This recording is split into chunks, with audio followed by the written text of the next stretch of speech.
इसके बाद हिंदी सीख जाऊंगी, कन्नड़ा भी। श्री बीके हरिप्रसाद जी, श्री मयूर जय कुमार जी, उनके लिए अलग।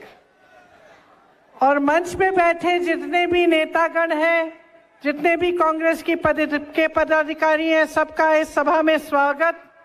श्री आरवी देशपांडे जी ने मुझे डांट भी दिया कि मैं देर में आई, फिर मुझे ये भी कह दिया कि जल्दी में जा रही हो तो कम बोलो। कहा कि 50 साल से राजनीति में है, इसलिए उनको अलाउड है मुझे डांटना। लेकिन मैं जो मेरे मन में है वो बोलना चाहती हूँ। सबसे पहले तो मैं ये कहना चाहती हूँ कि कुछ दिनों से मैं कर्नाटका में प्रचार कर रही हूँ और पहले कभी मैंने इतना समय कर्नाटका प्रदेश में नहीं गुजारा। यहाँ आकर बहुत ही खुशी होती है। कितना सुंदर है आपका प्रदेश, आप सबको बहुत गर्व होगा और पूरे देश को आप पे गर्व है। और खास तौर से यहाँ दांडली आके देखा कि यहाँ आसपास में कितना जंगल है, ऊपर से हवाई जहाज से दिखता है, बहुत सुंदर। और मुझे इस बात की बहुत खुशी हुई है सुनकर कि ये एक मिनी इंडिया है। यहाँ सब प्रदेशों के लोग हैं, कई भाषाएं हैं और आप सब मेरी बातों को समझ भी सकते हैं। लेकिन सबसे बड़ी खुशी तो ये बात सुनकर हुई कि आप सब मिलजुल कर एक साथ खुशी से रहते हैं। और आज के भारत में ये एक बहुत बड़ी बात है। आपने एक बहुत बड़ा मिसाल कायम किया है, क्योंकि आपको मालूम है कि आज की जो राजनीति है वो सबका ध्यान भटकाने वाली राजनीति है। जितने भी नेता भाजपा के आपके सामने आते हैं, उनका ये प्रयास होता है कि चुनाव के समय हम अलग अलग कौन से मुद्दे ले आए लोगों के सामने कि लोग अपने जज्बातों के आधार पर हमें वोट दे दें। और मेरी सबसे बड़ी शिकायत यही रहती है कि जो चुनाव है वो आपके मुद्दे पे होना चाहिए। आपके मुद्दे क्या हैं? अभी मैं इससे पहले वाली मीटिंग में एक महिला से मिली और मैंने पूछा, जीवन कैसा है, क्या क्या करती हो, महंगाई है, बच्चों के रोजगार है, क्या स्थिति है तुम्हारी? उससे पहले जब 2 दिन पहले मैं कर्नाटका में थी, मैं कुछ लड़कों से मिली, नौजवान थे। मैंने पूछा, पढ़े लिखे हो? जवाब आया हाँ। किसी ने बीटेक की थी, किसी ने बीए की थी। नौकरी है? नौकरी नहीं है। तो देखिए, आप पब्लिक हो, हम सब आपके सामने आते हैं। मैं अपनी बात करूंगी, कांग्रेस की बात करूंगी, कोई और आएगा बीजेपी की बात करेगा, कोई और आएगा किसी और दल की करेगा। तो आपको कैसे समझना है कि आपके हित में कौन बात कर रहा है और कौन अपने ही हित में, अपने ही लालच के लिए, अपनी सत्ता बनाने के लिए बात कर रहा है। इसके लिए सबसे बड़ी चीज आपका ही अनुभव है। आपका जीवन कैसा है? तो मैं आपसे पूछना चाहती हूं, पिछले 3.5 सालों से बीजेपी की सरकार चल रही है कर्नाटका में। कुछ दिनों पहले मैं टीवी देख रही थी, मैंने देखा कि गृह मंत्री जी आए थे। उन्होंने 4 उम्मीदवारों को, बीजेपी के उम्मीदवारों को इसी तरह से मंच पे खड़ा किया और मंच पे खड़ा करके ये कह रहे थे, कर्नाटका की जनता, आप अपने प्रदेश को हमारे हवाले कर दो, इनको छोड़ दो, हमारे हवाले करो, मोदी जी के हवाले करो। तो मेरे मन में ये बात आई कि पिछले 3.5 सालों के लिए किसके हवाले था? क्या बीजेपी के हवाले नहीं था? क्या इनकी सरकार नहीं है?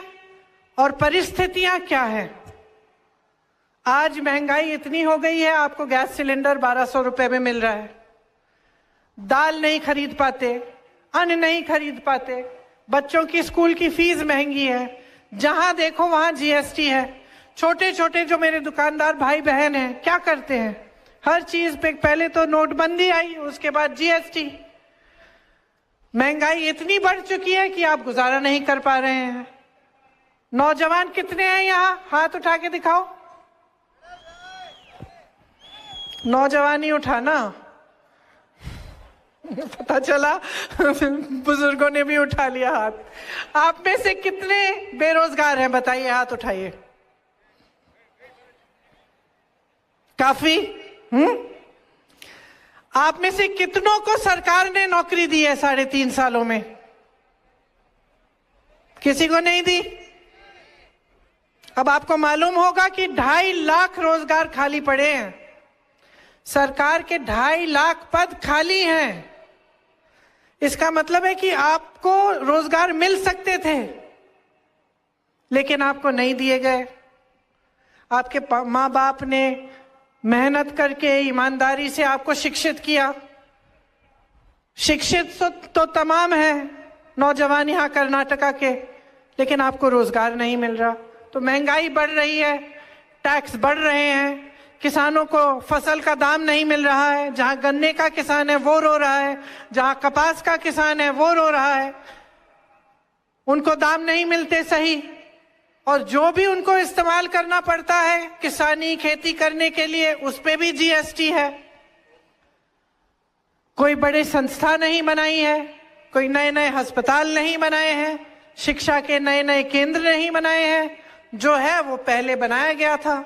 अभी मैं यहां आ रही थी, मुझे बताया गया था कि मनरेगा ने कितना फायदा किया, कि जो कांग्रेस की ये योजना थी उससे ही कोविड के दौरान आपका गुजारा हुआ। और आज परिस्थितियां ये हैं कि आपके लिए कोई योजना नहीं है। और जो हमने शुरू की थी, जैसे अन्न भाग्य वाली योजना, जिसमें आपको अन्न मिलता था मुफ्त का, आज मैं जिस महिला से मिली मुझे बता रही थी कि वो जो चावल मिलती है वो खा ही नहीं सकती, उसमें मिलावट है। तो ये परिस्थितियां हैं आज। आप मेहनत से कमाते हो, ईमानदारी से काम करते हो, अपने बच्चों की परवरिश करते हो, क्योंकि आप चाहते हो कि आपका भविष्य मजबूत बने। आपका एक ऐसा प्रदेश है जिसमें सब कुछ है। मुझे याद है मेरे पिताजी कहते थे, जब मैं 16-17 साल की थी, वो कहते थे कि बेंगलोर, हैदराबाद जैसी शहरें दुनिया में प्रसिद्ध हो सकती हैं। उस समय किसी को समझ नहीं थी इन बातों की, तो हम पूछते थे कि कैसे? तो उन्होंने कहा कि अंग्रेजी इंग्लिश बोलने वाले लोग और शिक्षित लोग इतने हैं बेंगलुरु में कि यहाँ पे टेक और जो भविष्य का काम है सबसे ज्यादा हो सकता है। आज वही हो रहा है, क्योंकि किसी की ऐसी सोच थी उस समय कि आपको कैसे आगे बढ़ाया जाए। तो हम जब चुनाव में इस तरह से आप लोग आते हो हमारी बातें सुनने के लिए, तो आपको ये समझना चाहिए कि जो सरकार आप बनाने जा रहे हो, इसकी आपके जीवन में क्या भूमिका रहेगी। अगर सरकार अच्छी होती है तो बहुत ऐसी चीजें हैं जिनमें आपको सुविधा मिलती है, चाहे वो बच्चों की शिक्षा हो, चाहे इंफ्रास्ट्रक्चर हो, चाहे नए रोजगार हो, चाहे किसानों के लिए स्कीम्स, या छोटे दुकानदारों, छोटे बिजनेसों के लिए मजबूत करने के लिए जो स्कीम्स हो। बहुत सारी ऐसी चीजें हैं जो एक ईमानदार और अच्छी सरकार कर सकती है। लेकिन आज 3.5 साल से भाजपा की सरकार चल रही है, और आपको तो मालूम होगा कि हमने उसको एक नाम दिया है, 40% सरकारा। 40% सरकारा का क्या मतलब है? मतलब है कि 40% आपको लूट रही है। हमने एक अनुमान बनाया, कर्नाटका प्रदेश से इस सरकार ने 1.5 लाख करोड़ रुपए लूटे हैं।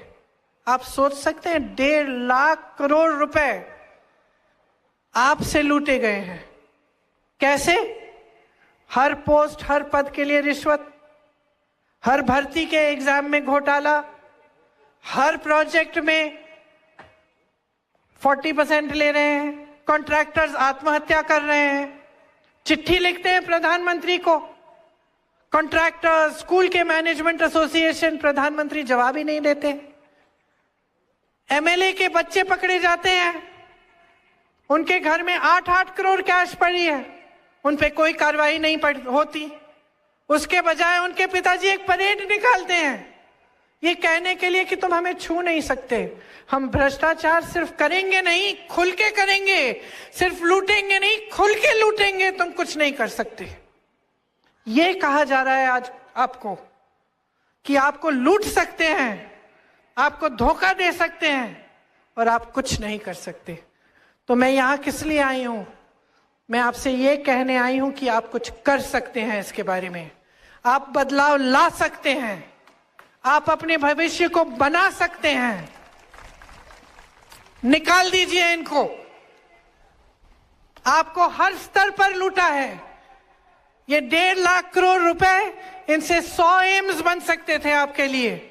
जाने कितने किलोमीटर मेट्रो बन सकती थी, कितने हजारों किलोमीटर सड़कें बन सकती थी, अस्पताल बन सकते थे, शिक्षा के संस्थान बन सकते थे। और कहां गए ये पैसे? लूट के कहां गए? किसकी जेब में है, किसके घरों में है? आपको सब कुछ दिख रहा है। आपको मन बनाना है कि आप किस तरह की राजनीति इस देश में चाहते हैं। यहां आकर एक जाति को दूसरी जाति के खिलाफ करना, एक धर्म को दूसरे धर्म के खिलाफ करना, चुनाव के समय अचानक ऐसे मुद्दे निकालना जिस पे आपके जज्बात हिल जाएंगे, आप उनके पक्ष में वोट दे देंगे, लेकिन आप फिर एक बड़ा मौका खो रहे हैं। अगर आप इनकी बातों में पड़ेंगे और आप ऐसे नेताओं को बार बार आगे बढ़ाएंगे जो आपके मुद्दों की बात ना करें और सिर्फ फिजूल के मुद्दे उठाते रहें, तो नुकसान आप ही का होगा। आज आपके मुद्दे, जैसे मैंने कहा, क्या है? महंगाई का बहुत मुद्दा है। कांग्रेस कह रही है कि अगर आप कांग्रेस की सरकार लाएंगे तो महंगाई पे रोक लाएंगे, और सिर्फ ये नहीं, आपकी मदद करेंगे। आज मेरी बहनें जो सारी वहां पे बैठी हैं, कितना संघर्ष करती हो आप। घर भी चलाती हो, जॉब भी करती हो, खेती भी करती हो, घर आके सबका देखभाल भी करती हो। सबसे बड़ा बोझ समाज कर आपके कंधों पे है और सबसे कम सहायता समाज आपको देता है ना? तो कांग्रेस कह रही है कि इतनी महंगाई से सबसे ज्यादा कौन जूझा है? मेरी बहनें जो घर संभालती हैं। तो हम चाहते हैं कि हर महीने गृहस्थ महिलाओं को 2000 रुपए प्रति माह मिलना चाहिए, हर महीने मिलना चाहिए। हम करवाएंगे ये। इसको गृह लक्ष्मी योजना का नाम दिया है। गृह ज्योति है, जिसमें हम कह रहे हैं कि हमारी सरकार आएगी तो 200 यूनिट मुफ्त में आपको बिजली मिलेगी। नौजवान इतने सारे यहां हैं, एक ने हाथ नहीं उठाया कि सरकार ने आपको रोजगार दिया। हम कह रहे हैं कि 2.5 लाख जो खाली पद पड़े हैं उनको हम भरेंगे, आपको रोजगार मिलेगा, आपको मजबूती देंगे, आपके छोटे व्यापार, छोटे दुकानदारों को मजबूती देंगे। जिन्होंने ग्रेजुएशन किया है लेकिन अभी तक नौकरी नहीं पाए हैं, उनको हर महीने 3000 रुपए सरकार बेरोजगारी का भत्ता देगी। जिनका डिप्लोमा है उनको 1500 रुपए प्रति माह मिलेगा, ताकि आप भी आस्ते आस्ते अपने पैरों पे खड़े हो पाए और आप पे ये ना बीते कि आप शिक्षित हैं, आपके पास रोजगार नहीं है और बिल्कुल गुजारा नहीं कर पा रहे हैं। देखो, नौजवान का आत्मविश्वास रोजगार से जुड़ा होता है। जब वो कुछ करके आता है, घर में कुछ कमा के लाता है, तब उसे अपने आप पे गर्व होता है। जब ऐसे ही भटकता है, चाहे कितनी भी शिक्षा कर ली हो, नौकरी नहीं मिल पा रही है, तो खुद को बुरा लगता है और उसमें तुम्हारा कोई दोष ही नहीं है। दोष सरकार का है जो आपके लिए मौके नहीं बना रही है, क्योंकि सरकार का यही काम होता है। सरकार का काम आपको एक दूसरे से लड़ाने का काम नहीं है, आपकी तरक्की का काम है। और इसी तरह से आपने जब नंदिनी बनाई, जो आपके कर्नाटका की एक कोऑपरेटिव है, आपकी मेहनत से बनी है और इतनी अच्छी है, अच्छी तरह से चल रही है। कांग्रेस की जब सरकार थी तो खूब दूध इकट्ठा होता था इसके द्वारा, और किसानों को 5 रुपए प्रति लीटर मिलता था दूध के लिए।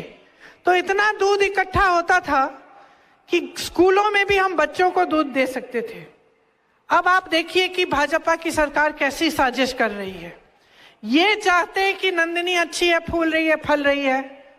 अब चाहते हैं कि गुजरात से अमूल का कोऑपरेटिव आए और इसको हड़प ले। तो क्या कर रहे हैं? नकली शॉर्टेज पैदा कर रहे हैं।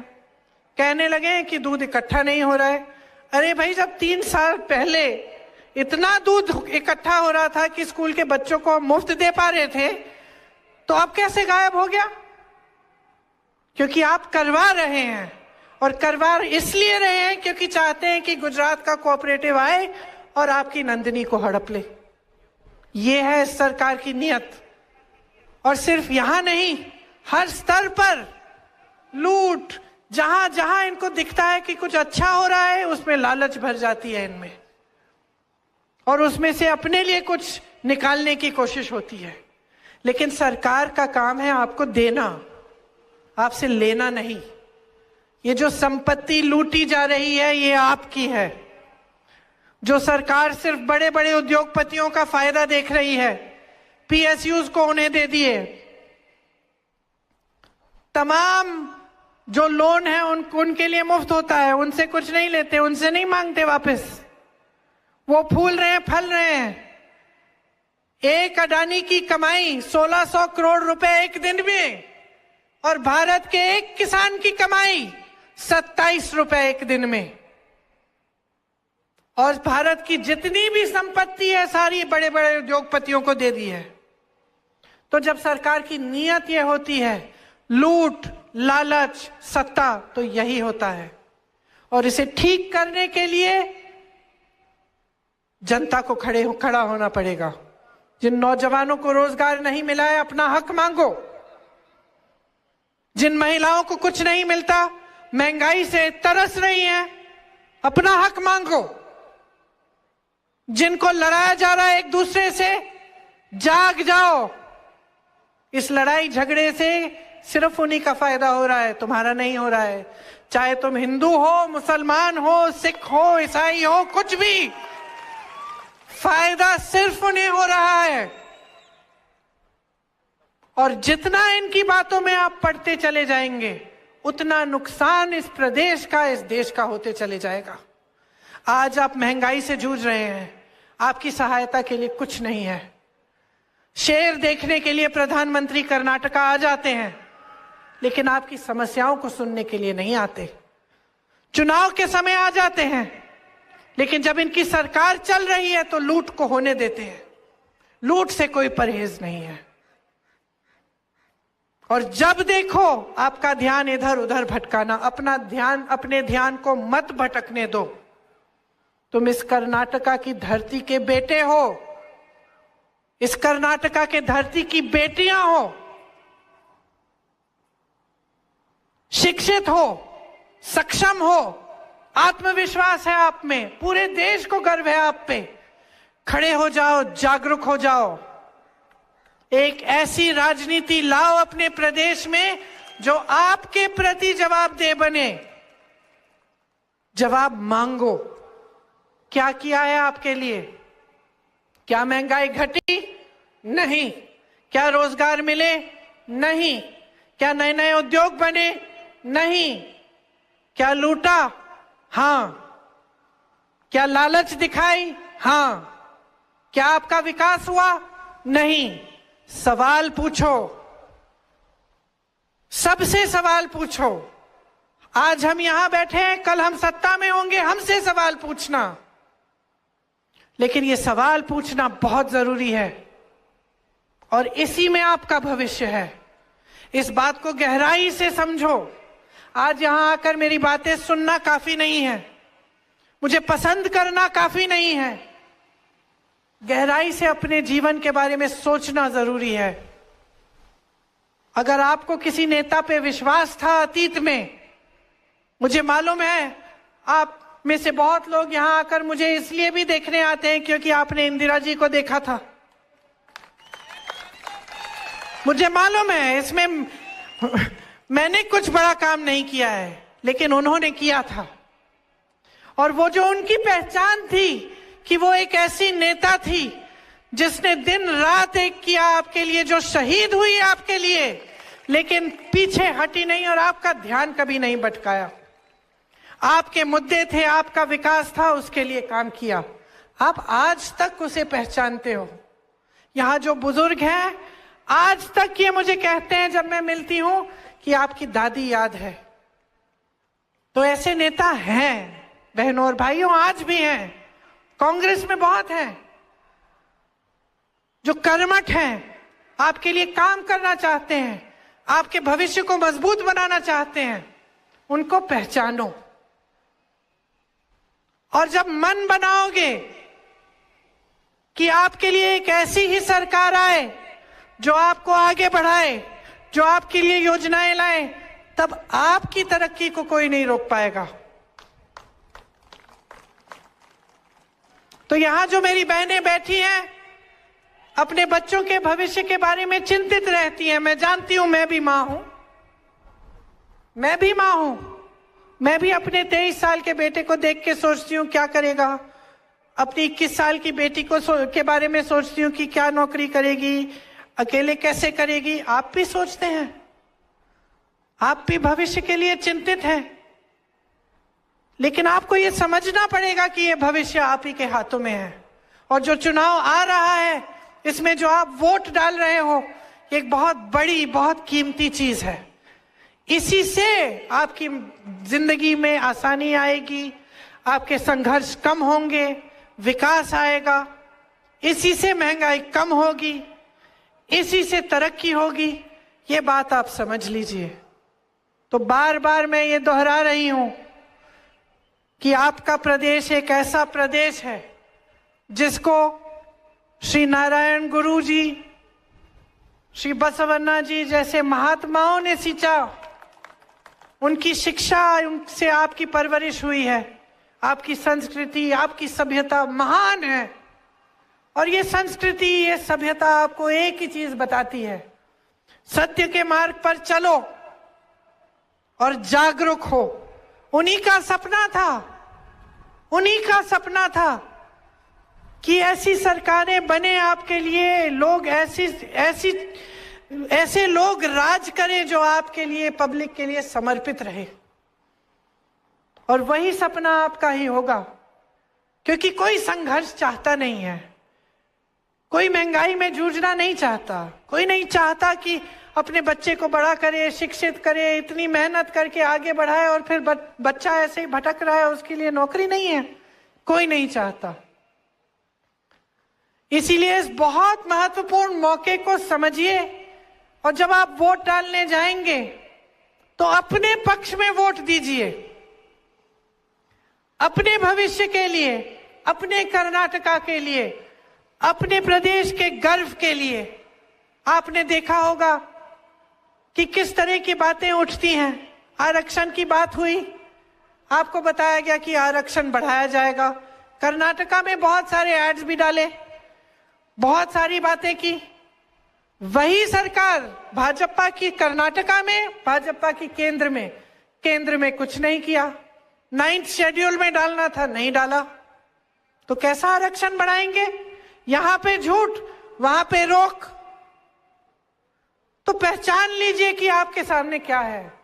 बहुत समय से ये राजनीति चल रही है देश में, अब बहुत फूट फैला दी, बहुत गुस्सा चढ़ा दिया लोगों को, बहुत महंगाई दे दी आपको।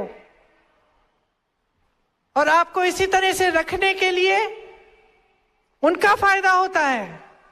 अगर आप बेरोजगार हैं, आप नाराज रहेंगे। अगर नौजवान में गुस्सा होता है, उसमें गुस्सा बहुत आसानी से भटकाया जा सकता है, बहुत आसानी से कहा जा सकता है कि भाई तुम्हें ये नहीं मिल रहा है, उसकी वजह से जाओ उससे लड़ो। तो आपको बेरोजगार रखना, आपको गरीब रखना, आपको त्रस्त रखना, आपको संघर्ष में रखना, किसी का फायदा हो रहा है इससे, कोई जानबूझ के कर रहा है। खड़े हो जाओ, मत करने दो, अपना भविष्य खुद बनाओ। सारी पार्टियों के स्कीम्स देखो, सारों की गारंटी, सारों के वचन देखो, ये देखो कि किसने अपना वचन निभाया, किसने अपना वचन तोड़ा। आज कांग्रेस की सरकारें राजस्थान में, छत्तीसगढ़ में, हिमाचल में एक एक वचन रखने का काम कर रही हैं। पुरानी पेंशन स्कीम बोला, पुरानी पेंशन स्कीम छत्तीसगढ़ राजस्थान में लागू है। किसानों का कर्ज माफ करने की बात कही, किसानों के कर्ज माफ किए। महिलाओं को कुछ देने का ऐलान किया, वो काम शुरू हो रहा है।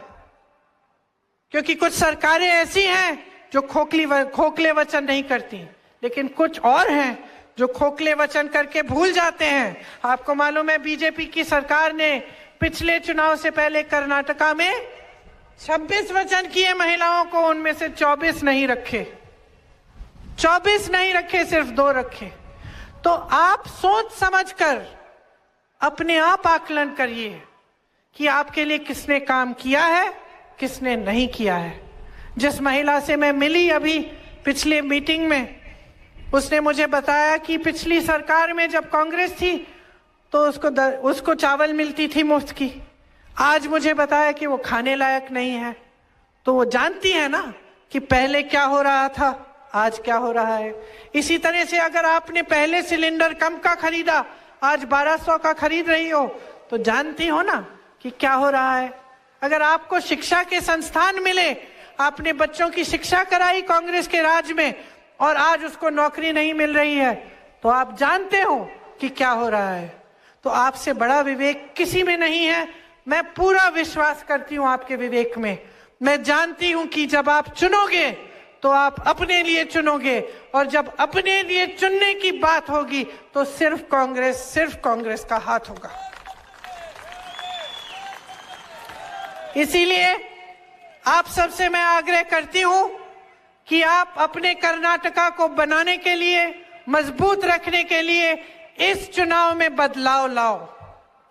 क्योंकि बहुत हो चुका है, आपने बहुत सह लिया है और सहने की जरूरत नहीं है। आपको अपना भविष्य बनाना है, अपने बच्चों को आगे बढ़ाना है, और हम चाहते हैं कि कांग्रेस की सरकार आपके साथ इस भविष्य में भागीदार बने, लूट बंद हो, आपकी संपत्ति आपके हाथों में हो, और एक साथ हम आगे बढ़े कर्नाटका के गर्व के लिए और देश के गर्व के लिए। आप सबको बहुत बहुत धन्यवाद, आपने मेरी बातें सुनी। मैं क्षमा चाहती हूं कि मुझे देर हो गई, और पता नहीं मैंने काफी बोला कि नहीं, वो तो देशमुख जी बताएंगे, देश पांडे जी बताएंगे। तो आप सबको बहुत बहुत धन्यवाद। मेरे साथ एक बार जोर से बोलिए, कर्नाटका की, कर्नाटका की।